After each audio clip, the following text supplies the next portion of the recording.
l'association Vers Marseille sans sida et sans hépatite a été créée il y a un peu plus d'1 an et son but c'est essentiellement de rassembler tous les acteurs de la lutte contre le sida et les hépatites, qu'ils soient associatifs, institutionnels ou d'organisations ou d'individus, pour essayer de, ensemble, construire des projets communs. Ces projets communs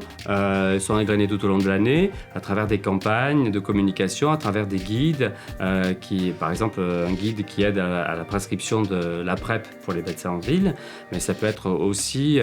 différentes distributions d'outils de prévention ou d'autotests, comme les autotests du VIH. En plus, nous avons décidé tous ensemble cette année de mettre en place une campagne d'été un peu originale à travers des capsules vidéo qui vont être diffusées sur l'ensemble des réseaux sociaux, des structures, des institutions et qui vont faire parler des personnes qui sont concernées de près ou de loin ou qui sont impliquées dans la lutte contre le VIH et les hépatites pour parler des différents outils dont on dispose pour pouvoir se prémunir. Que ce soit effectivement le préservatif qu'on connaît depuis toujours, mais aussi maintenant la prophylaxie de pré-exposition, un comprimé qu'on prend pour éviter de se contaminer lorsqu'on a un rapport sexuel, pour se contaminer par le VIH, mais ça peut être également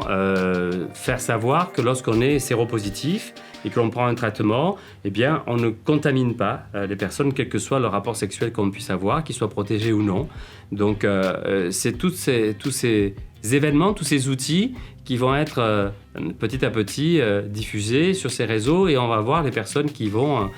parler de leur vécu, de ce qu'elles vivent en tant qu'homosexuels, hommes qui ont des rapports sexuels avec d'autres hommes, personnes trans, ça peut être des personnes séropositives, des personnes travailleuses du sexe ou travailleurs du sexe et des personnes aussi qui utilisent des produits par voie injectable ou non, qui sont usagers de produits psychoactifs.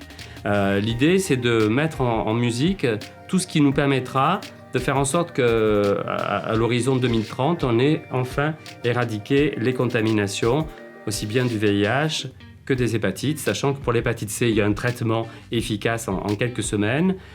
Pour le VIH, en tout cas, il y a un traitement qui permet aux personnes de vivre avec le VIH et de ne pas contaminer les autres. Tout ça sera petit à petit diffusé tout au long de l'année afin qu'on ne baisse pas les bras pendant la période estivale, puisque c'est aussi un moment où on a tendance à rencontrer d'autres personnes, on a plus de temps, il fait beau, la plage est là, le soleil est là, les soirées sont longues, et donc on a matière peut-être à avoir plus de rapprochements, qu'ils soient sexuels ou autres, et tout ça c'est pour permettre à tous les Marseillais et les Marseillaises d'avoir plus d'informations, de passer un bel été et surtout de ne pas avoir de surprise à la rentrée.